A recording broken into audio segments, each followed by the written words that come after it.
I think that's the beginning of it all. I really do believe that for leaders to become more inclusive, they have to become more self-aware. We obviously all have our biases innate and often unconscious, and we're often acting out those biases day to day until we challenge ourselves and have people challenge us. We have to start by paying attention to things like, who am I listening to and who am I ignoring? Who and what am I rewarding and what or who am I punishing? What am I tolerating? What am I encouraging? All of these things are moments of self-awareness that we don't often have. Hey everyone. I know it goes without saying that we will all face difficult times in our lives. From a work perspective, this could mean challenging situations, environments, people, even when we enjoy the work that we do. I was experiencing such a time a few years back. That's about the time that I met Minette Norman, who introduced me to the philosophies around psychological safety and inclusive leadership. Minette is an author, speaker, and consultant who brings a much-needed perspective around leadership to the workplace. She worked for 30 years in the software industry, ultimately as the VP of Engineering at Autodesk, before leaving to focus on some pretty important work, helping leaders create cultures where we can all thrive and do our best work. Today, I am so excited to bring you my conversation with her. It is so wonderful to talk to you today. I am so excited to talk to you about the work that you're doing that is so really important to all of us. So thank you for being here. Thank you for inviting me, Nicole. I'm happy for the conversation with you. Could you introduce yourself, tell folks just a little bit about you, and then where you are in your journey? Yeah, I am Minette Norman. I am based in the San Francisco Bay Area. I am an author, a speaker, and a leadership consultant. I'm self-employed, but I only came to this work recently, really. I left the corporate world in 2019. So before this, I spent 30 years in the software industry in Silicon Valley. And I ultimately left and decided to start my own business, which is what I'm doing now. But everything that I do has been informed by those 30 years in the software industry and 20 of those years in leadership positions. You made a pivot from acting into technology. Can you talk a little bit about that? And then what was it like to bring a more creative, humanities-based perspective into the world of tech?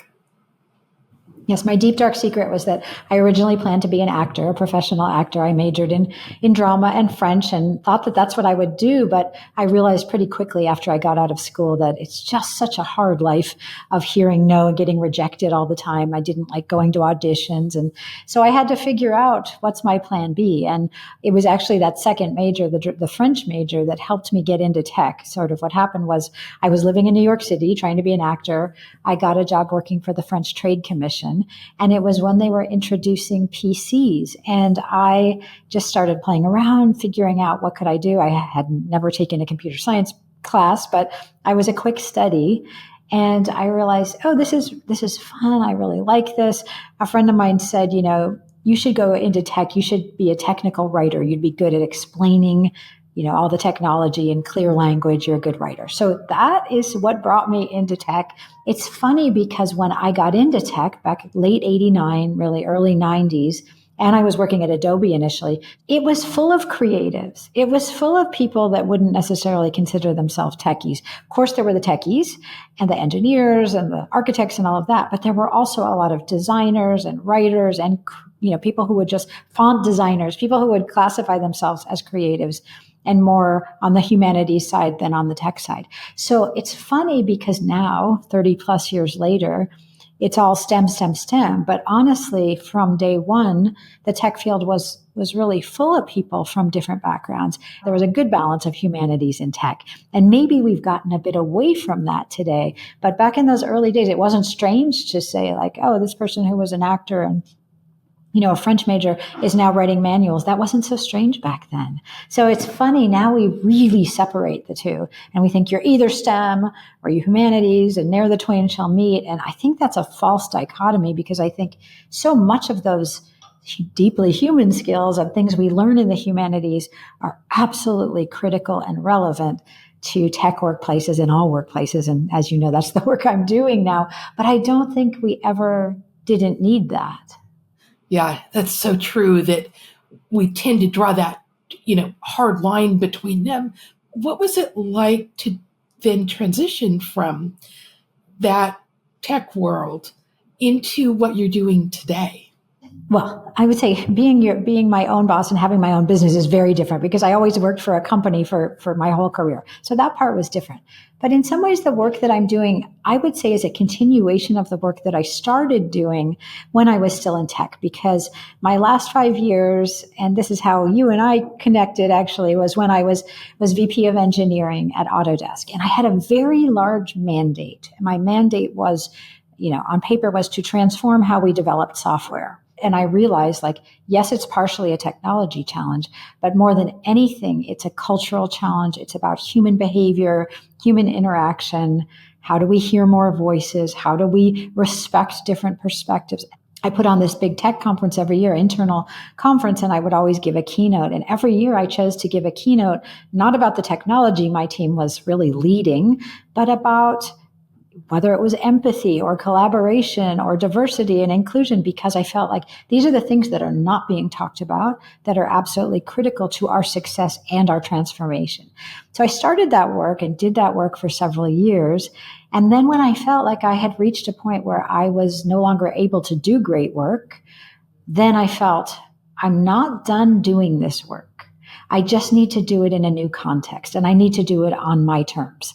And that's why I decided I'm going to start my own business and I'm going to help leaders create cultures where everyone can do great work, where everyone's voice is welcome, and where, you can truly tap into the amazing power of diverse teams through creating an inclusive culture and through really having better leadership. So that's what brought me to the work that I'm doing. And so it doesn't, except for having to be self-employed and all the things you learn about that, the work itself doesn't feel that different in some ways. You've talked about feeling like an outsider, even in positions of leadership that you've held. Mm-hmm. Can you talk a little bit about that feeling and then the lessons that you learned from that?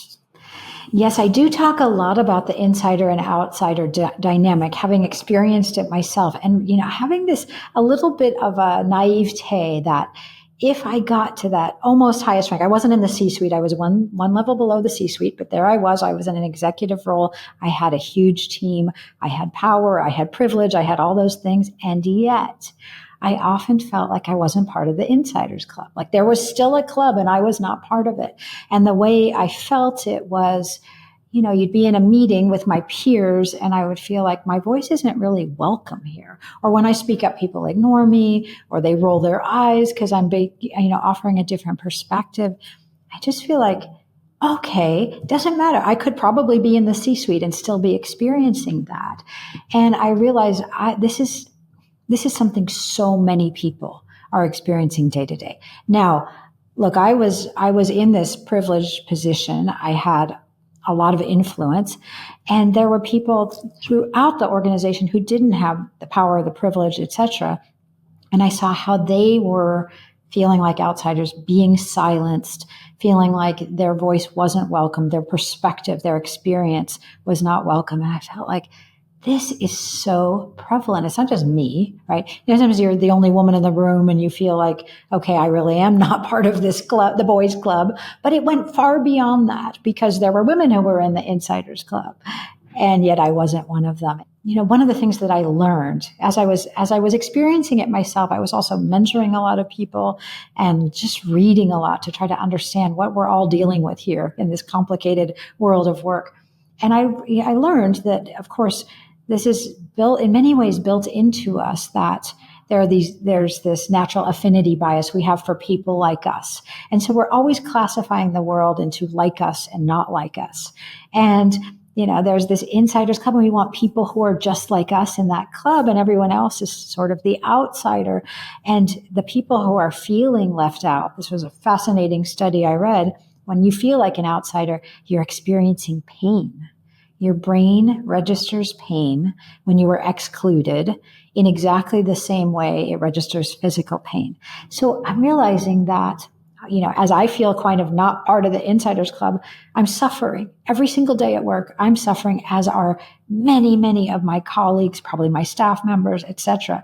And I feel like when I realized that, it was this aha moment of, it is every leader's job to ensure that people are not experiencing this pain of exclusion at work. And yet it's so common. I am inspired on a daily basis by the incredibly important work that you're doing to create safe spaces, to ensure that leaders know how to incorporate inclusivity into the work that they're doing, so that we can all not feel like we're on the outside looking in, but instead feel like we are a core part of the team and that we're able to contribute to our fullest extent. Can you talk about what it was like to make that decision to say, I am going to leave this tech world and I am going to really explore this meaningful work over here and see how I can make an impact? I wish it were just as clean as you just described it. Like, I'm going to leave and I'm going to do this. And it wasn't nearly that seamless. What happened really was that I didn't think I was going to leave when I did. I wasn't necessarily planning to leave and didn't necessarily even want to leave. But when we had a leadership change in the company, it just became clear that the work I was doing wasn't really valued. My voice wasn't really valued. And when I left, I was in a bad place. Honestly, Nicole, I was feeling very demoralized. I was feeling that maybe all the work that I thought was important work hadn't really had an impact. I was very much doubting myself. So I had to go through this period of maybe confidence rebuilding. I felt like I had been, pulled down to the bottom. I was questioning all the impact I'd had over 20 years. And then of course, I talked to people that I knew, people who cared about me, people who had worked with me, and who had seen that I did make a positive impact on many people's working lives. And it started to, little by little over the months, build my confidence back up. And it was an interesting time, because I didn't think I was going to start my own business. I thought, well, maybe I will pair up with someone else who's doing this kind of work. And I was introduced to someone who was starting her own consultancy, and she wanted me to join. And I first thought, oh, perfect. I don't have to start my own thing. I don't have to deal with all the, bureaucracy, setting up an LLC, all that business. I'm going to go work with this other woman. And I was very far along that path of about to join her little company when she sent me an agreement to sign, a consulting agreement to sign. And in that, there was a paragraph that was like very much at the end that said, anything that you create while working with this group is forevermore in perpetuity our intellectual property. So any course, anything I wrote would become theirs. And it was this moment where I went, put the brakes on. Heck no, this is not going to happen. This is what I have. I have 30 years of experience. All I have really is my intellectual property to offer. And that is something I should not undervalue. And it was at that moment I knew, if you want to do this work, you're going to have to do it on your own. And that was probably close to 6 months after I left my job. So I basically took half a year to figure out what I was going to do. And even then I was thinking, well, I'm sort of broadly focused on leadership, but then to narrow down, like, what is my niche? And my niche is really inclusive leadership. And if you click down a level, it's inclusive leadership with a strong foundation of psychological safety. That's where I focus. And so it took me several months to get to that level of clarity. And what a process. You're so right. It's not a clean process. It evolves over time. Yeah, it definitely does. And I think we get to the level of clarity that we get to, especially like at this phase of my life, where, I get to pick what I want to do. And I get to, that's of course an incredibly privileged position, but I get to decide how I want to spend my time. And so I want to spend my time on my own terms, doing work that I think is meaningful and that gets me up excited in the morning. And so it definitely came through, I would say, some pain and, suffering and figuring things out. And I think that's how most of us get to these new inflection point. We get through them to whatever that next level is. And at the time, of course, I was feeling kind of bitter and angry about the way my career ended in tech. And yet, honestly, it was such a gift in many ways because it forced me to do this introspection and figure out what was important to me. Like you said, we're incredibly privileged by being able to focus on the work that matters to us most. But it was not through easy times that I arrived where I am as well. What role does self-awareness and inner work play in one's journey to become more inclusive? I think that's the beginning of it all. I really do believe that for leaders to become more inclusive, they have to become more self-aware.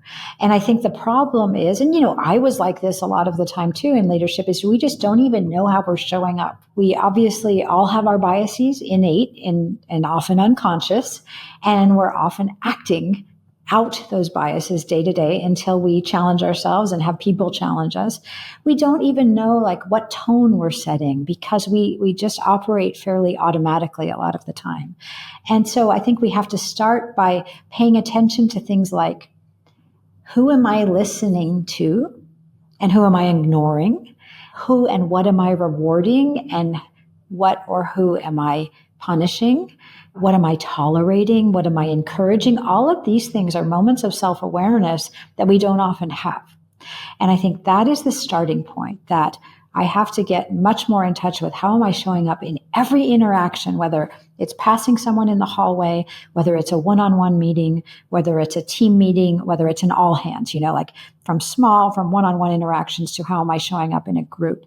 And all of those moments are opportunities to set an inclusive tone and to really be open to different perspectives and different voices and different ways of seeing things, or to go unconsciously and just listen to the people who please us, who agree with us. So that's the starting point. It's sort of an evolution because once we start to become more aware, self-aware, and we do start to listen, and we really listen to understand the other person, not to just refute what they say or to put forth our ideas, then we will be challenged. Because if we start to open ourselves up to different perspectives, then our own thinking, our own proposals will get challenged. And then the next step in our self-awareness is, how do we respond when someone says something like, I disagree with you, or, I don't think that that's a good solution? We naturally get really defensive. And I've done it, and I've been the victim of someone else getting defensive. And it's just exactly, if we operate in that, in automatic reaction of getting defensive, we often lash out at someone. We often put them down, make them feel bad. And that's exactly how to, ruin the inclusive culture that you've tried to build, because people feel like, ooh, I don't dare speak up now. I'm just going to get shut down or embarrassed or humiliated. So the leader in us, all we have to go, okay, I'm getting defensive. Take a pause, take a breath. Don't respond in the moment. And, say, let me have a moment. Let me think about that. Ask a follow-up question, but do not make the other person feel bad because they challenged you. So that's sort of a process of really getting in touch with, how are we showing up? How are we reacting? And then how are we choosing to respond instead of letting that automatic response take over? Wow. Yeah. One of the stories that I had read about your experience within a team, if I'm remembering this correctly, where there was one teammate who was very quiet. And when someone is quiet like that, maybe we dismiss them as, oh, well, they must not have anything to say. Exactly. But if you draw them out, they actually do have quite a bit to say. And I say that because I'm thinking, okay, well, I tend to speak up in groups, but what about the other folks on the team who really don't, and they're more quiet? And do we automatically assume that they don't have anything to say? Yeah. And I have a couple of stories in my book about that because it was really eye-opening for me as a leader to get to know those quiet people on my staff and realize, okay, one of them is the most creative, innovative people on this team. And I didn't know that until, it took me months of really getting to know him one-on-one and realizing, well, his processing style is really different. We kind of tend to reward the loudest voices in the room generally. The extroverts, the people who think very quickly on their feet, but they aren't necessarily the ones with the best ideas. And I was really lucky because I met this person fairly early in my leadership journey. And he opened my eyes to realize, okay, there's not one size fits all to like, how do you run a meeting? How do you bring out all the voices? Like, how do you get the quiet people to contribute? And so it was sort of iterative for me to learn that. And then when I realized like how much he had to contribute, I realized we have to do things very differently because I am definitely biasing towards the people who are speaking up, and that's not okay. Right. And so it was a big learning moment for me. So as workplaces evolve, have you seen the concept of inclusive leadership also evolving? How do we continue to foster inclusive environments and inclusive leadership, even as we are now in a remote world? I think the organizations that have everyone remote have done a fairly good job because many of them have always been remote or they've just been remote first. And they have figured out, okay, we need to get to know one another in a different way because we're not co-located.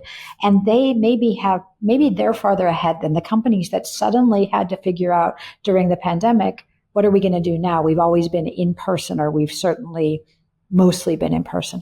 And I think those are the organizations that are having a harder time because especially when they bring some people back to a physical co-located workspace and they have some people who are still remote, then there's a little bit the us and them again of like, if you are in a room together, you're having a better experience and maybe a more social and inclusive experience. And then if you're on Zoom or Teams or whatever it is, you're in the second tier. So how can we deliberately make sure everyone feels that they have an equal chance to speak, an equal seat at the table? That's where I think, honestly, I'm a big proponent of technology to help us foster more inclusion because what I've seen, and I saw this when I was in tech and I see it in my interactions facilitating things with other teams. When you're using a virtual environment like Zoom or Teams or any of them, you have the opportunity to bring out the quieter voices in a different way. Now, it doesn't mean everyone's going to unmute themselves, but you have great tools like online whiteboards. Online whiteboards are a great way to have people put down their ideas on, virtual sticky notes and put them on the virtual whiteboard. You will find that the quieter people are usually willing to do that if you give them some silent time to reflect. And you've probably also noticed that sometimes there are people who are willing to use the chat feature, but they aren't willing to unmute themselves. So I think if we really take advantage of all these modalities, we can create a much more inclusive environment than one where everyone's in the room and the loudest voice wins kind of thing. But we have to be very deliberate about how we do it and also careful in some ways because, one caveat I will say is when you're doing an online meeting, it's really tempting to have like 3 meetings going on at once. It's the people in the room together. It's the people who are actually speaking on Zoom. And then it's the people who are having a chat conversation. And if you're not careful about it, they can be 3 separate things. So you have to say like, maybe we're going to have a silent moment where we're just going to use the chat and no one's going to speak. Or we're going to have a reflection moment for 2 minutes where everyone writes down their ideas and puts them on a virtual whiteboard. These are the kinds of ways I've seen to be very inclusive to everyone, regardless of whether they're in person or remote. And I guess the last thing I will say is that I don't think we can underestimate the need, especially in a virtual environment, to have social time because, we are a social species. We need to have interactions with people, and it can't all be about work.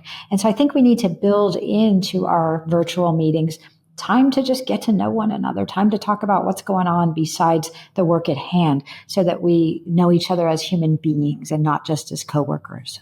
Yeah, and that is so important because we no longer have the hallway conversations necessarily. And I love how you've brought in the different modalities of tech and how they can actually foster a more inclusive environment. They're good to think about as tools that we can use. Yeah, and they're fairly easy. There's very little lift, and it's really funny. I gave a workshop recently, and I used a tool called Slido. It's like there are these tools like Mentimeter, Slido, where you can do all sorts of fun interactions with a big crowd. Like I had over 100 people on this meeting, and I asked them to respond to a couple of questions by typing in a word or two, and so you generate these incredible word clouds, right? And you're basically crowdsourcing all of this great knowledge from the group. And afterwards, I asked people for their takeaways, and a lot of them were leaders themselves. And they said, my biggest takeaway is that I'm going to use Slido afterwards, because they just realized the power of just collecting ideas in such a quick way. And like, no one's put on the spot because it's all anonymous, but you're really hearing from a large group in a very efficient way. These tools are terrific if we use them well. So I think let's take advantage of them, and let's not try to say we have to be in a room to have a great interaction. We don't. What do you think are maybe some of the misconceptions about inclusive leadership? I think people shy away from it a lot because they think it means relearning everything that they do day to day, and that everything they're doing today is wrong, and it's going to take so much time, and it's going to be something on top of my day job, and I don't have time for this. And that's the first myth that I always want to dispel, is that, look, inclusive leadership, let's just take out the word inclusive and say, this is good leadership. This is great leadership. This is human leadership. This is how to lead if you want to bring out the best in your team. Doesn't everyone want to do that? Don't you want to have high-performing teams, highly engaged teams, innovative teams? That's what you need to do. And so that's like the first thing, is like, you don't need to unlearn everything. But what you do need is really to become more aware of your behavior every day, and to make small changes that can have a very large positive impact. So how about if we try something new this week, next week, and we just keep iterating so that we can improve the culture and be more inclusive as leaders, but not have to throw everything out that we're doing already. So I think maybe that's the biggest myth. And then I guess the other one that a lot of people misunderstand about DEI in general is that if I just hire a diverse team, I get inclusion. And that's also a big myth, because what we do know from the research is that, yes, diverse teams outperform homogeneous teams, especially on challenging and innovative issues, but they only outperform homogeneous teams if we focus on inclusion. And that doesn't happen automatically, because actually, when you have a diverse team of people coming together, it's harder initially, because, as I said, we have this affinity bias. We like being with people just like us. So we feel some discomfort initially with having a team that isn't all just like us. So we have to, I keep using the word deliberate, we have to consciously create an environment where we celebrate our differences. We don't have to conform. We don't have to all look alike or think alike. And we have to make sure that everyone in this group feels that they have an equal seat at the table, that their voice is welcome, their voice is listened to, their voice is respected, and then we can reap the benefits of having a diverse team. So that's the other myth, is that, well, we'll just focus on, diverse hiring, and then we'll have solved everything. I actually think you have to focus on your culture first, because people will know once they go through the interview process, or even their first day at work, whether this is really an inclusive environment where I want to be. So I think that's the other thing, is that we have to reverse that. You're involved in so many different, or have been involved in so many different initiatives over the years, whether volunteering at food banks or driving seniors and delivering meals, different programs. And I wonder, there's this intersection, I think, between the personal and the professional Minette, Mm. right? And that I think is just beautiful. How do you see that intersection between your personal values and your professional mission in promoting inclusivity and equity?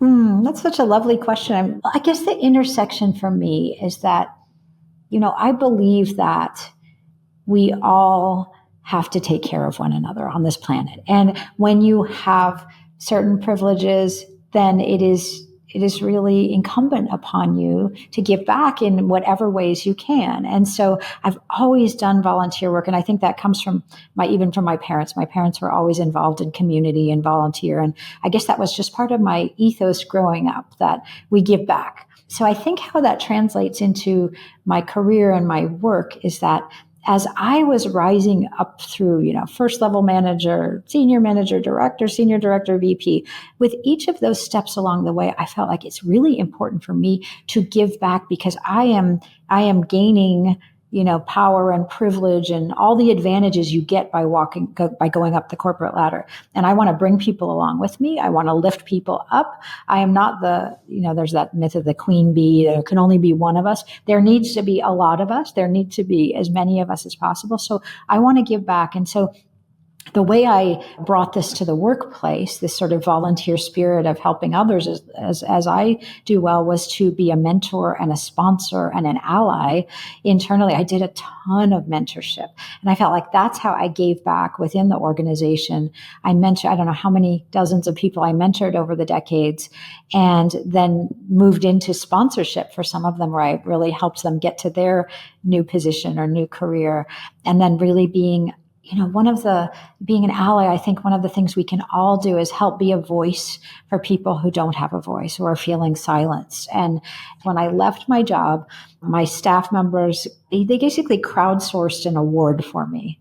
And they called it the Voice of the Underheard, because they said that I basically was always there to speak up for anyone who didn't have a voice. And I feel like that's my job in my personal life and in my professional life, and to help others and to help lift up others, and, not to be a savior, but to really help provide a path for people to do their best and to rise as much as they want to. And so I continue to do not only my professional work, but I continue to do volunteer work. I'm still driving and doing errands for seniors. And my husband and I used to be volunteer ESL teachers.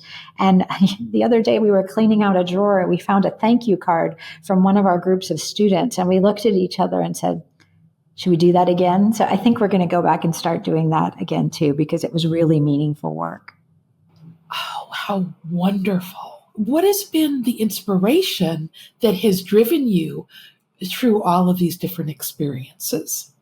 I was inspired to do this work by seeing a lot of bad examples, and also by knowing that there is a different way. I witnessed it in small moments. I know that when I was at my best as a leader, when I was self-aware, and when I was open-minded and I really listened to everyone, that's when we could create amazing team dynamics. I've been part of amazing teams, so I know it's possible. Early in my career, before I was even a manager, I worked with this team. I was at another tech company in the Valley. We had this cross-functional team that was one of the most magical teams I've ever been a part of. It was a group of people who did not think alike. We all had our own domains of expertise. We argued a lot, but every voice was heard. We really liked each other. We had each other's back. We laughed a lot. We created the best product that division had ever created. And I realized early in my career, this is possible. And so I'm inspired to keep trying to create team environments like that, where everyone can just thrive and do great work together and create something that is bigger than the sum of the parts. That inspired me early in my career, and I kept trying to recreate that in different ways. Yeah. When you came out with your psychological safety book, that's absolutely what I did, is to think back to those times. And I thought that was one of the key elements that made it so, was that you weren't afraid to speak up. You knew that everybody, like you said, all of your teammates had your back. Yeah. Yeah. And that is really that is the essence. And, I don't know if you know the whole study that Google did, Project Aristotle, that's quite famous, where they did this big research project back starting in 2012 to try to figure out what makes the most effective, high performing teams. And they spent years and they studied like 200 teams. And it took them a really long time to uncover that what it was psychological safety. And everything else was secondary because that was the foundation that was required for everything else to happen. And so, yeah, that is exactly what I feel like we have to stress before everything else. And then you can build on it. Absolutely. Wow. So, Minette, how do you define success in your own world? Mm-hmm. That's a loaded question in many ways because I was just writing about this the other day. Now that I'm an author of 2 books, one way I think about success is are my books selling? And that is such an up and down process because book sales are hard and I cannot tie my success to that. To me, success, and I really have to do some self-talk on this sometimes.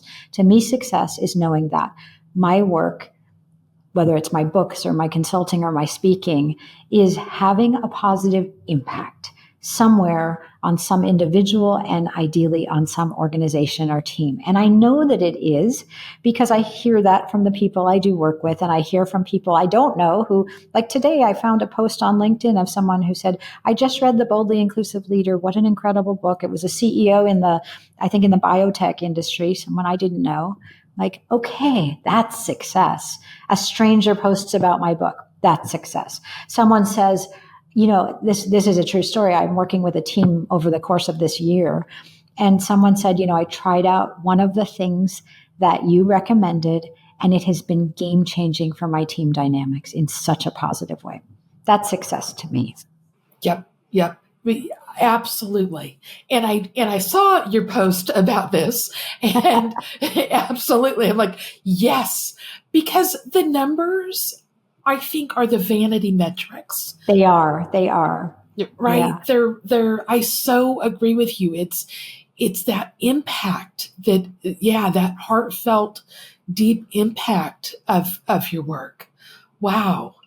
So what advice or what guidance would you have for other aspiring women, either starting careers, switching paths, striving to make an impact? Work life can be lonely when you feel like, you're trying to figure out where to go next, what to do, decisions to make. And I think one of the best things I ever did was I always had trusted friends and colleagues and people that you can use as a sounding board. Surround yourself with people who care about you, who believe in you, who are going to give you the pep talk when you're having a bad day.